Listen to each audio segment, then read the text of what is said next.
성경에서 하나님의 이름에 대해서 언급하는 부분들이 등장합니다. 대표적으로 창세기 1장 1절 말씀 보시면 태초에 하나님이 천지를 창조하시니라 할 때 그 하나님은 엘로힘입니다. 구약 성경에서 최상급을 표현한 단어가 나타나지 않습니다. 그래서 이 최상급을 표현할 때 복수형으로 사용하는데 하나님에 대해서도 엘로힘이라는 이 작은 복수형을 사용해서 하나님의 이름을 그렇게 기록을 하였습니다. 그리고 우리가 알고 있는 이 하나님의 이름 중에 대표적인 이름은 여호와 하나님입니다. 야훼, 여호와라고 부르죠. 나는 스스로 있는 자다. 하나님께서 출애굽기에서 모세에게 가시떨기 나무에 불타는 속에서 부르심으로써 하나님이 자기 이름을 그렇게 계시하셨습니다. 여호와는 언약의 하나님, 다시 말하면 이스라엘 백성들과 언약을 맺으신 하나님을 말할 때에 여호와 스스로 계신 하나님, 야훼 하나님으로 그렇게 부릅니다. 그런데 이 여호와 하나님에 부를 때에 이 여호와에 딸려있는 이름들이 성경에 보면 많이 등장합니다. 여호와 로이라고 말할 때 목자가 되신 하나님, 여호와 삼마 거기 계셔서 함께 하시는 하나님, 여호와 라파 치유하시는 하나님, 이렇게 여호와 뒤에 이렇게 단어들이 붙으면서 하나님이 어떤 일을 하시며 어떤 분이신지에 대해서 그렇게 말씀합니다. 오늘 본문을 통해서 우리가 접하는 내용은 여호와 이레, 준비하시는 하나님에 대해서 우리가 말씀을 살펴보기를 원합니다. 우리가 어제 함께 말씀을 창세기 3장 말씀을 통하여 살펴보았습니다. 아담이 범죄한 직후 하나님께서는 뱀과 하와와 아담을 심판하시지만 동시에 여인의 후손을 통하여 구원하실 것에 대해서 하나님의 구원의 계획에 대해서 적극적으로 선포하였습니다. 이 여인의 후손은 바로 예수 그리스도십니다. 예수 그리스도께서 이 땅에 오시고 십자가에 죽으신 말미암아 우리를 구원하셨다는 그 하나님의 구원의 계획을 적극적으로 선포했다는 것은 하나님께서 아무렇게나 준비하신 구원의 계획이 아니라는 겁니다. 임기응변으로 준비하신 것도 아니라는 것입니다. 철저하게 창세 전부터 하나님께서 구원하셨고 구원하시기를 계획하셨기 때문에 이렇게 하나님께서 창세기 3장 15절에서 아담의 범죄 이후로 적극적으로 여인의 후손을 통하여서 구원하실 것에 대해서 우리에게 선포하신 것입니다. 오늘 본문의 말씀도 마찬가지입니다. 이 모리아 산의 사건을 통하여서 예수 그리스도를 통하여서 우리를 위하여 십자가에 죽게 하실 것을 모형적으로 보여주셨습니다. 이 구약의 사건들은 모형이라고 합니다. 히브리어는 토포스라고 부르는 단어죠. 이 모테포라는 단어인데 이 모테포라는 단어는 헬라어로 하면 티포스라고 부릅니다. 이것은 모형, 모본 이런 의미가 있는데 어떤 큰 사건이나 사람을 설명하기 위해서 미리 보여주는 예시나 모형이나 도장이나 자국을 예표, 신약적으로 말하면 모형이라고 부릅니다. 로마서 말씀 살펴보았을 때에 아담은 오실 자의 모형이다. 그때 티포스라는 단어가 그렇게 사용되었습니다. 이 모형이라는 이 사건을 통하여서 예표라는 사건을 통해서 하나님께서는 구약 성경에 예수님의 그 십자가의 죽음에 대해서 끊임없이 설명하였어요. 때로는 사람을 통하여서, 때로는 사건을 통하여서, 때로는 제도를 통하여서 하나님께서는 예수님의 그 십자가의 죽음을 이렇게 예표적으로 모형으로 드러내면서 설명해 주셨습니다. 오늘 본문의 사건도 마찬가지입니다. 사실 오늘 본문의 사건은 우리가 너무나 잘 알고 있는 유명한 사건입니다. 저도 이 본문을 가지고 설교를 한 적도 있고요. 또 히브리서 11장에서는 이 아브라함이 순종하는 믿음에 대해서 칭찬하는 내용이 등장하고 있습니다. 그만큼 아브라함의 믿음은 하나님을 향하여 신실한 믿음이었고 순종하는 믿음이었습니다. 그러므로 히브리서 기자도 이 아브라함 믿음을 칭찬합니다. 또 대부분 이 본문을 설교할 때에 아브라함의 순종하는 믿음에 대해서 그렇게 대부분 다 설교를 합니다. 그러나 오늘 저는 아브라함보다는 이삭에 초점을 맞추어서 설교하기를 원합니다. 왜냐하면 이삭은 바로 구약 성경에 나오는 예수님에 대한 모형이며 또 이 사건이 바로 예수님의 그 십자가 사건에 대한 모형이기에 충분하기 때문에 오늘 이삭을 집중적으로 함께 말씀을 나누기 원합니다. 자, 그렇다면 이삭은 아브라함에게 어떤 존재였습니까? 2절 말씀 볼까요? 2절 말씀 시작. 여호와께서 이르시되 내 아들 내 사랑하는 독자 이삭을 데리고 모리아 땅으로 가서 내가 내게 일러준 한 산 거기서 그를 번제로 드리라. 하나님께서 번제로 드리라고 했던 그 이삭이 어떤 존재였을까요? 2절 말씀 보시면 내 아들 내 사랑하는 독자 이삭. 그냥 이삭이라 하면 되는데 이삭을 번제로 드리라 하면 아브라함 알아듣습니다. 그런데 하나님께서는 이삭 앞에 굉장히 많이 수식구를 달아주죠. 내 아들 그리고 네가 사랑하는 독자 이삭을 모리아산에 가서 내가 말한 그곳에서 번제로 드리라. 그렇게 하나님이 말씀합니다. 사실 아브라함에게는 아들이 하나 더 있었습니다. 86세 때 하갈을 통해서 낳았던 이스마엘. 사실 따지고 보면 이스마엘이 장장 아닙니까? 첫째 아들입니다. 종을 통해서 낳았던 날 어쨌든 간에 아브라함이 낳았던 그런 아들이었어요. 근데 하나님께서는 이스마엘을 번제로 드려 말한 것이 아니라 100세 때 낳았던 이삭을 번제로 드려가면서 그 이삭한테 내 아들, 내 사랑하는 독자 이삭이라고 그렇게 하나님께서 강조하여서 말하였습니다. 왜 그렇습니까? 이삭은 100세에 낳기도 하지만 더 중요한 것은 약속의 아들이었습니다. 하나님이 사라를 통하여서 주시겠다 했던 아들이 바로 이 이삭이었어요. 그런 이삭을 100세의 하나님의 약속대로 그렇게 낳았습니다. 그러므로 이삭과 이스마엘은 비교할 수 없는 거예요. 하나님의 약속으로 낳았던 아들이 바로 이삭이었고 육신의 힘을 통해 낳았던 아들이 이스마엘이었어요. 그렇기 때문에 이스마엘과 이삭은 비교할 수 없는 존재입니다.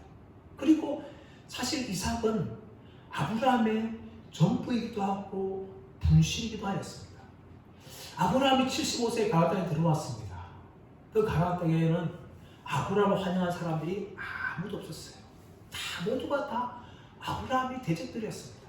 그뿐만 아니라 아브라함은 가나안 땅에 들어왔지만 하나님께서 주시겠다는 그 땅을 자신의 땅으로 전혀 소유하지 못했어요. 겨우 아브라함이 소유했던 것은 사라를 장례하기 위해서 헷족 속에서 200세겔을 주고 샀던 자그마한 그 동굴과 그 밭 전부였어요. 그것이 전부였고 아브라함에게는 사실 가나안 땅을 전혀 소유하지 못했고 가는 곳마다 아브라함을 적대하는 세력들밖에 없었습니다. 그런 고달픈 나그네 삶을 아브라함이 25년 가까이 살았던 땅이 가나안 땅인데 그 땅에서 25년 지난 후에 100세가 되어서 이삭을 낳은 거예요. 그러므로 이삭은요 아브라함에게 위로였고 아브라함에게 전부와 같은 존재였고 아브라함의 화신이었습니다. 그런데 하나님께서 이런 이삭, 네 아들, 네가 사랑하는 독자 이삭을 번제로 드리라 라고 하나님이 말씀하신 것입니다. 여러분 이 독자 이삭은 누구를 말할까요?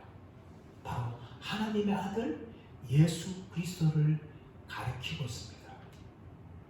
하나님의 아들 예수 그리스도는 하나님의 독생자였습니다. 이 독생자라는 헬라 단어는 모노게네스라는 단어인데 이 단어는 두 가지 의미가 있어요. 하나는 무엇인가 하면 하나뿐이 하나라는 거죠. 독생자, 독생이 하나. 두 번째는 독특한. 어쩌면 독특한 아들이 더 맞는 말일 것 같아요. 예수님께서는 하나님 아버지의 독특하신 아들이었어요. 하나님과 동시에 성자 하나님의 아들 예수 그리스도였습니다. 그뿐만 아니라 예수님께서는 하늘의 영광을 부리시고 이 땅에 인간의 몸으로 태어나셨고 인간으로 사셨어요. 100% 하나님이십니다. 동시에 100% 인간이셨던 독특하신 하나님의 아들이었습니다. 단지 신적인 존재가 아니라 100% 인간으로 사셨던 분이 바로 예수 그리스도이기 때문에 예수님은 하나님의 독생자였어요. 여기에 대해서 요한복음 1장 14절에서는 하나님 아들이 말씀이 육신이 되어 우리 가운데 거하시네. 우리가 그의 영광을 보니 아버지의 독생자의 영광이요 은혜와 진리가 충만하더라 라고 말씀합니다.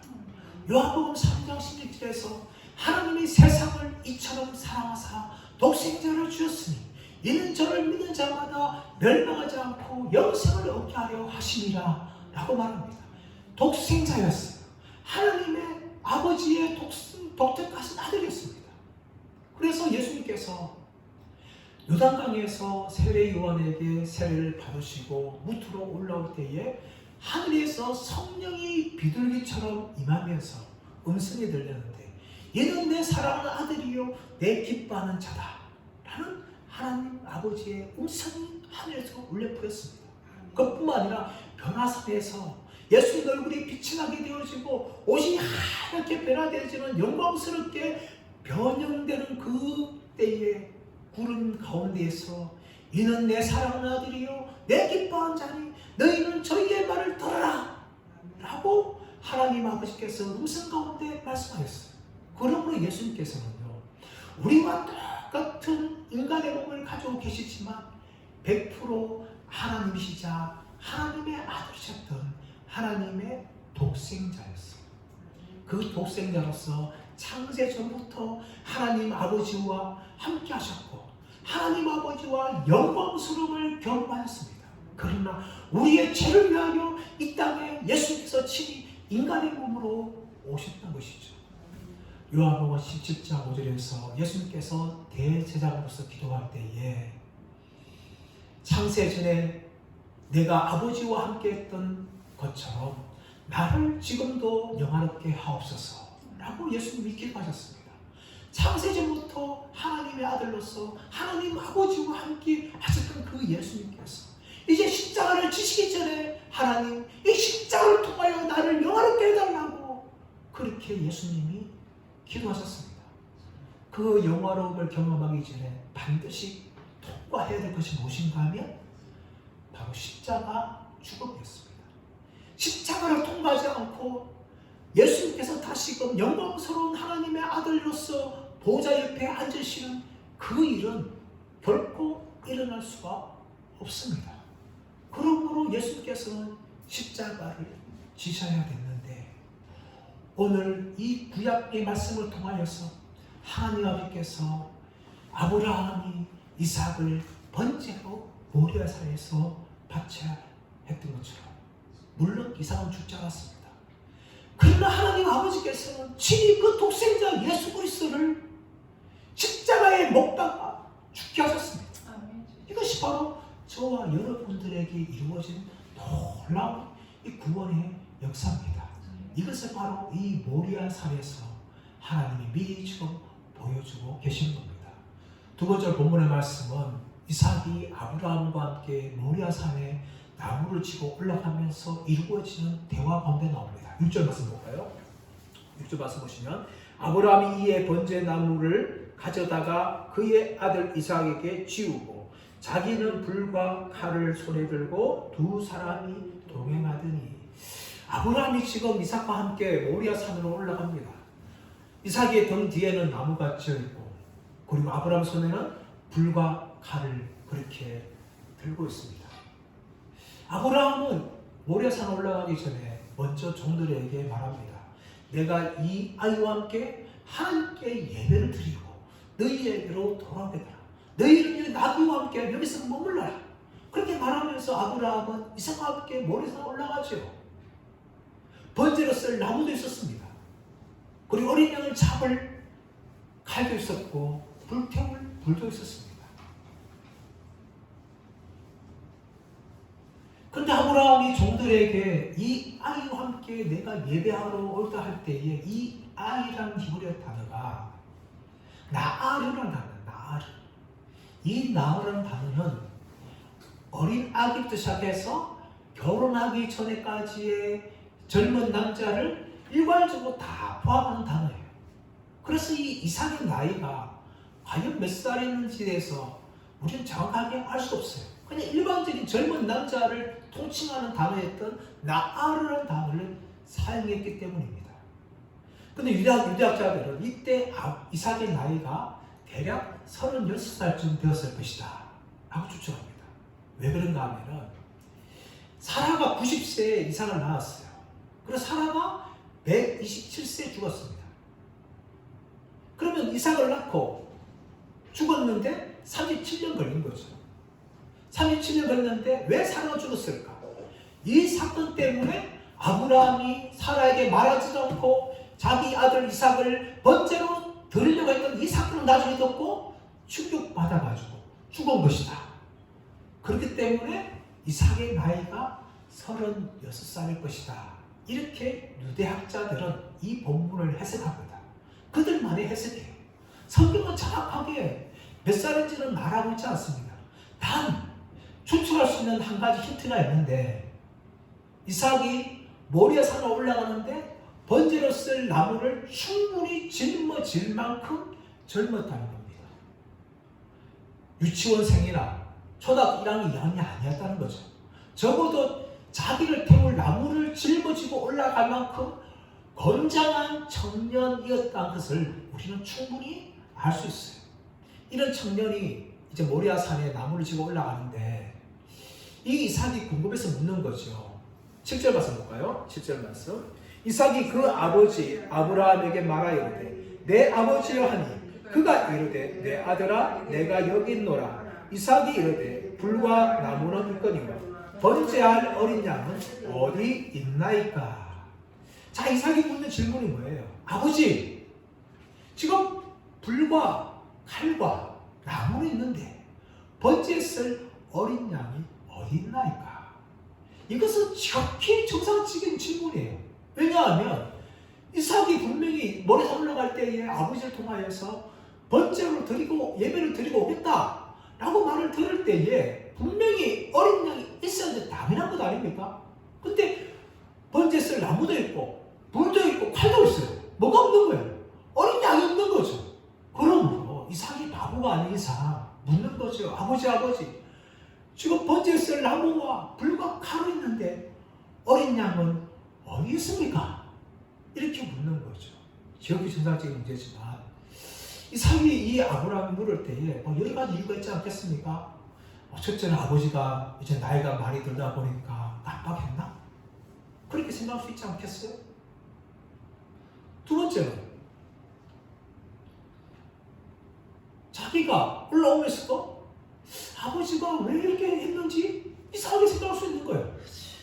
여러 가지 이유들로 봤을 때 이삭은 충분히 아버지 아브라함이 어린 양을 가지고 가지 않는 것에 대해서 충분히 이상하게 생각할 수 있으면서 아버지 번제에 쓸 어린 양은 어디 있습니까? 라고 충분히 물을 수 있어요. 이 말에 아브라함이 어떻게 합니까? 8절 말씀 볼까요? 8절 말씀. 아브라함이 이르되 내 아들아 번제할 어린 양은 하나님이 자기를 위하여 친히 준비하시다 하고 두 사람이 함께 나아가서 아브라함이 말하는 거죠. 내 아들아 걱정하지 마라. 번제할 어린 양은 하나님이 자기를 위하여 친히 준비하실 것이다. 이렇게 말할 때에 더 이상 이삭이 아브라함의 말에 대해서 말하지 않습니다.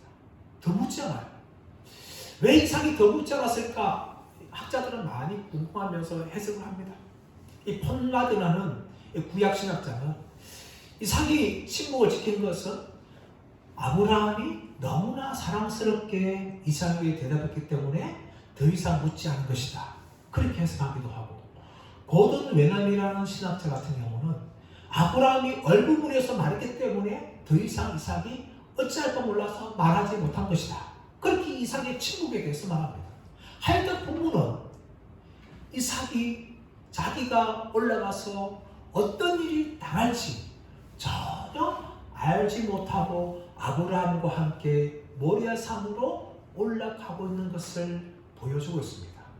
그러나 여러분, 우리 예수님께서는 십자가를 지시고 갈보리 언덕으로 올라가실 때에 이미 자신이 어떻게 될 줄을 다 알고 계셨습니다. 예수님이 십자가 지고 올라가는 것은 그 언덕 정상에서 십자가에 달려 죽으셔야 된다는 것을 분명히 알고 계셨어요. 이삭은 비록 알지 못하고 모리아산으로 올라갔지만 예수 그리스도께서는 자신이 십자가를 지고 올라가서 그곳에서 하나님의 저주를 받고 진노를 받고 죽어야 한다는 것을 이미 다 알고 계셨습니다. 그런데 불구하고 예수님께서는 십자가를 지시고 그렇게 올라가셔서 십자가에 못 박히셨습니다. 이제 산의 정상에 올라갑니다. 하나님은 어린 양을 준비합니다. 하나님 어린 양 준비하기 전에 아브라함 해야 할 일은 무엇입니까? 이삭을 번제로 드리는 겁니다. 너무나 바쁘게 아브라함이 행동합니다. 자, 9절 말씀 볼까요? 하나님이 그에게 일러주신 곳에 이른지라 이에 아브라함이 그곳에 제단을 쌓고 나무를 버려 놓고 그의 아들 이삭을 결박하여 제단 나무 위에 놓고. 여러분, 아브라함이 올라갔어요. 그때 어떻게 합니까? 굉장히 바쁘게 행동합니다. 사실 본문에서는 아브라함이 바쁘게 행동했느냐는 알 수 없어요. 그러나 아브라함이 지금 올라가자마자 하나님께 번제를 드리기 위해서 급박하게 움직였다는 것을 우리 충분히 짐작할 수 있어요. 아브라함이 어떻게 행동합니까? 거기서 올라오자마자 제단을 쌓았어요. 그리고 나무를 버려놓았어요. 그 후에 그의 아들 이삭을 결박하여 제단 나무 위에 놓았다라고 이야기합니다. 여러분, 아브라함이 올라가서 제단을 쌓고 나무를 놓았을 때에 이삭이 충분히 짐작했을 거예요. 분명히 산에는 어린 양이 없는데 누구를 바칠 것인가? 충분히 짐작했어요. 그리고 아브라함이 끈을 가지고 이삭이 찾아올 때에 내가 바로 어린 양이구나 라는 것을 이삭은 알고 그 자리를 충분히 피해 나올 수가 있었습니다. 왜냐하면 이삭은 충분히 나무를 짊어올고 올 만큼 충분히 건장한 청년이었어요. 이삭이 힘이 나면 얼마든지 나이가 120세가 넘었는 그 아브라함을 충분히 제압할 수가 있는 거예요. 얼마든지 가능한 거죠. 근데 이삭이 어떻게 합니까?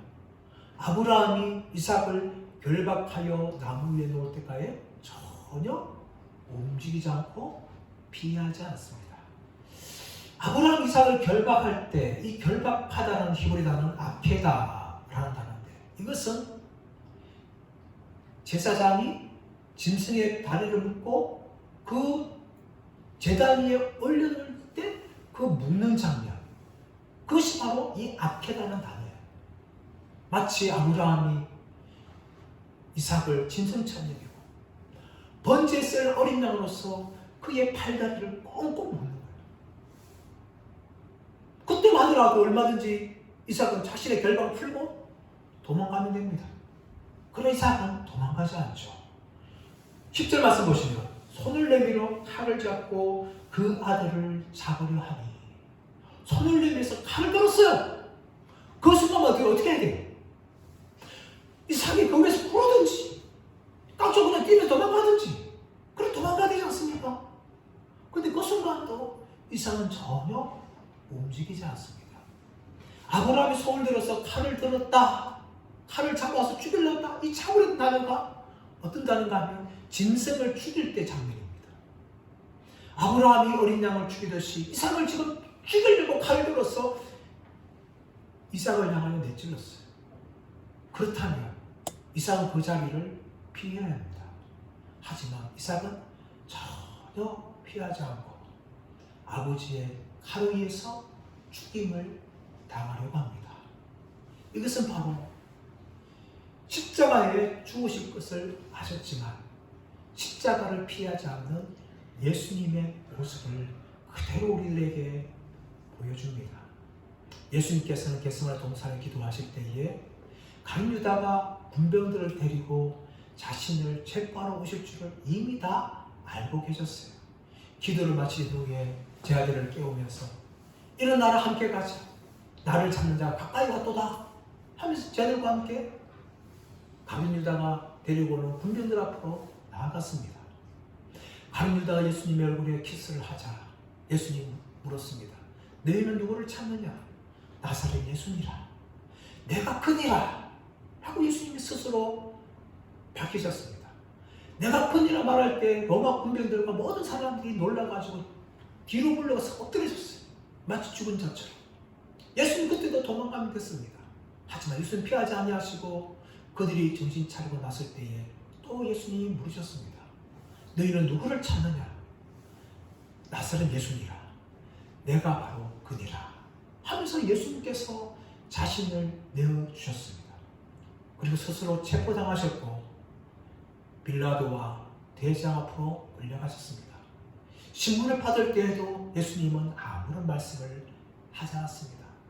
네가 하나님의 아들 예수냐? 라고 말할 때 네가 옳게 말하였도다. 그 말씀을 하신 것 외에는 전혀 예수님이 자신을 향하여 변호하지 않으셨습니다. 그리고 로마 군병에게 내어주실 때에도 예수님은 순순히 끌려가셨고 로마 군병들의 잔인한 채찍질 받을 때에도 예수님은 결코 피하지 아니하시고 그 채찍의 고통을 다 당하셨습니다. 그리고 십자가에 달리기 위해서 끌려가실 때에도 예수님은 도망가지 않으시고 그 십자가를 지고 갈보리 언덕으로 올라가셨습니다. 못 박힐 때에도 가만히 계셨고 십자가에 달려서 조롱받으실 때에도 예수님은 전혀 천사를 동원하지 않았습니다. 예수님은 끝까지 그 십자가를 피하지 아니하시고 십자가에서 죽임을 당하였습니다. 이런 예수님의 십자가 죽음은 어린 양이 자신을 죽이는 주님 앞에서 잠잠하게 죽임을 당하고 가는 모습처럼 그 모습을 그대로 예수님이 보여주신 것입니다. 이삭도 마찬가지였습니다. 아버지 아브라함이 자신의 팔을 묶고 제단 위에 올려놓고 칼을 들어서 자신을 잡으려 하는 그 순간까지도 이삭은 결코 피하지 않았습니다. 이런 이삭처럼 예수님께서는 하나님의 진노를 당하는 그 순간까지도 결코 피하지 아니하시고 스스로 십자가에 달려서 아무런 말 없이 죽어가셨습니다.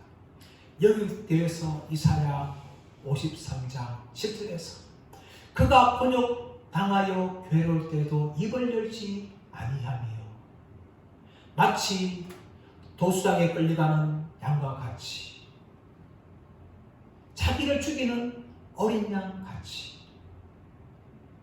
입을 열지 아니하였다라고 말하고 있습니다. 이렇게 예수님께서는 죽임을 당하여도 어떤 시험을 내지 않는 어린 양처럼 그렇게 예수님께서는 십자가에서 죽으셨던 것입니다. 이것이 바로 모리아산, 예수님이 십자가에 죽으시기 전에 4,000년 전에 모리아산에서 있던 사건이었습니다. 이 모리아산에 바로 예루살렘 성전이 건축되었습니다. 솔로몬은 이 모리아산 제단에 솔로몬의 성전을 그렇게 건축하였습니다. 그곳은 바로 하나님께서 솔로몬의 아버지 다윗에게 나타났던 그 땅이었습니다. 여부스 사람 아라우나 타작마당을 샀고 그 타작마당에 바로 솔로몬의 성전이 들어섰습니다. 그리고 그 성전 자리에 예수 그리스도께서 십자가에 달려서 죽임을 당하셨습니다. 예수님이 십자가 죽으시기 전에 4,000년 전에 아브라함과 이삭을 통하여서 예수님이 어떻게 십자가에 죽으신 것인지를 그렇게 모형적으로 보여주셨습니다. 그러나 아브라함은 이삭을 죽이지 않았습니다. 왜냐하면 하나님께서 이삭 대신에 숲에 걸린 순양을 준비하시기 때문에 아브라함은 그 양을 발견하고 이삭 대신에 그 양을 하나님께 번제로 바쳤습니다. 그러므로 아브라함이 그 제단을 향하여서 무엇이라 이름 불렀습니까? 여호와 이레라고 부릅니다. 이 여호와 이레는 하나님께서 준비하셨다라는 의미입니다. 오늘날 많은 믿음의 성도들이 이 하나님의 이름에 대해서 좋아하지만 그 중에 이 여호와 이레 하나님을 너무나 좋아해요. 찬송도 이 여호와 이레 찬송이 있습니다. 하나님 우리의 모든 쓸 것을 얘기하신다. 우리 모든 것을 준비하신다. 물론 맞습니다. 하나님께서는 우리를 자녀 삼아 주시고 그래서 우리를 향하여 모든 것을 공급해 주시고 미리 준비하신 하나님 분 맞습니다. 그러나 이 여호와 이레의 본래적인 의미는 우리의 쓸 것을 준비하신다는 것이 아니라 우리의 구원을 위하여서 우리가 이 죄를 말미암아 당하는 하나님의 진노로부터 받는 멸망으로부터 피하기 위해서 우리를 위해서 예수 그리스도의 죽음을 준비하신 그 준비하시는 하나님이 바로 여호와 이레 하나님이라는 것입니다. 그 하나님을 이미 예수님께서 십자가에 죽으시기 전에 4,000년 전에 아브라함과 이삭을 통하여서 하나님께서 모형적으로 그렇게 보여주셨어요.